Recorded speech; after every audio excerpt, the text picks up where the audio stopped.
Hello everyone, Odoo development টিউটোরিয়ালে আপনাদের স্বাগতম। আজ আমরা আলোচনা করব বাটন নিয়ে। তো আমরা প্রথমে একটি ফিল্ড অ্যাড করব। তো এই ফিল্ডের নাম হতে পারে ইজ অ্যাক্টিভ, যে একটা স্টুডেন্ট অ্যাক্টিভ আছে কিনা সেটা ট্র্যাক রাখার জন্য আমরা এই ফিল্ডটি ইউজ করছি।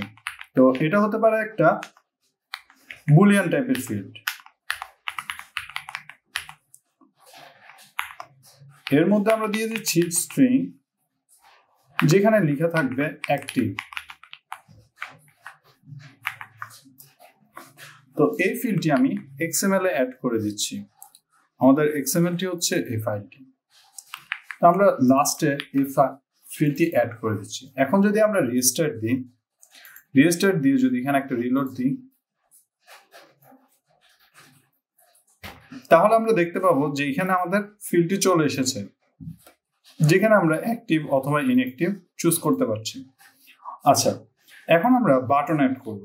তো বাটন কিভাবে অ্যাড করব?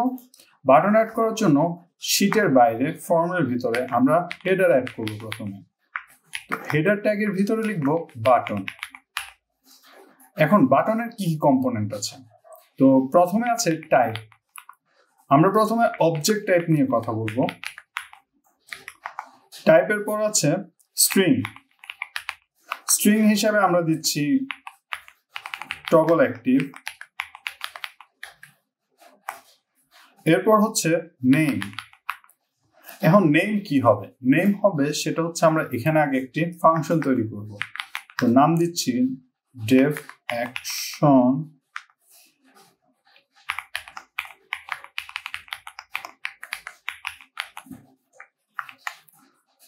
Action toggle active. তো এর মধ্যে আমরা এখন যা করব সেটা হচ্ছে একটা ফর লুপ চালাবো। For record in self. যদি আমাদের সেলফের মাধ্যমে যদি মাল্টিপল রেকর্ড আসে, সেই ক্ষেত্রে যাতে আমরা এরর না খাই, তাই আমরা ফর লুপটি চালাবো। এখন আমরা চেক করব যে এই রেকর্ডের বর্তমান অবস্থা কি। তো আমরা দেখছি যে রেকর্ড ডট ইজ অ্যাক্টিভ, এর মানে হচ্ছে record dot is active true কিনা। অথবা আমরা শুধুমাত্র এইটুকু লিখতে পারি, তার মানে ট্রু চেক করবে শুধুমাত্র। তো যদি আমরা দেখি যে এটা ট্রু, তাহলে আমরা কি করব? Record dot is active equal to false করে দিব। আর অন্য ক্ষেত্রে এলস দিয়ে লিখব record dot is active equal to true. তো আমরা একটা ফাংশন লিখেছি যেটার মধ্যে হচ্ছে যে সেলফের সবগুলো ভ্যালু ডাটাকে আমরা আলাদা করে নিচ্ছি। প্রত্যেকটা ডাটার মধ্যে চেক করছি তার ইজ অ্যাক্টিভ ট্রু আছে কিনা। যদি সেটি ট্রু থাকে তাহলে আমরা সেটাকে ফলস করে দিচ্ছি, আর যদি ট্রু না থাকে সেই ক্ষেত্রে আমরা এটাকে ট্রু করে দিচ্ছি।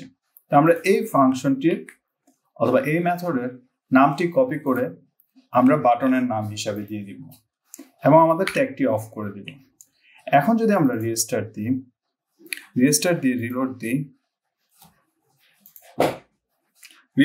রিলোড দেওয়ার পর দেখছি এখানে একটা বাটন এসে গেছে। তা আমরা যদি বাটনে ক্লিক করি তাহলে দেখবো যে অ্যাক্টিভ স্ট্যাটিস্টিক চেঞ্জ হয়ে গেছে। আবার যদি ক্লিক করি আবার চেঞ্জ হয়ে গেছে। তো এটি অটোমেটিক নিজে চেঞ্জ হবে। তো এই ছিল আমাদের বাটন তৈরি করা।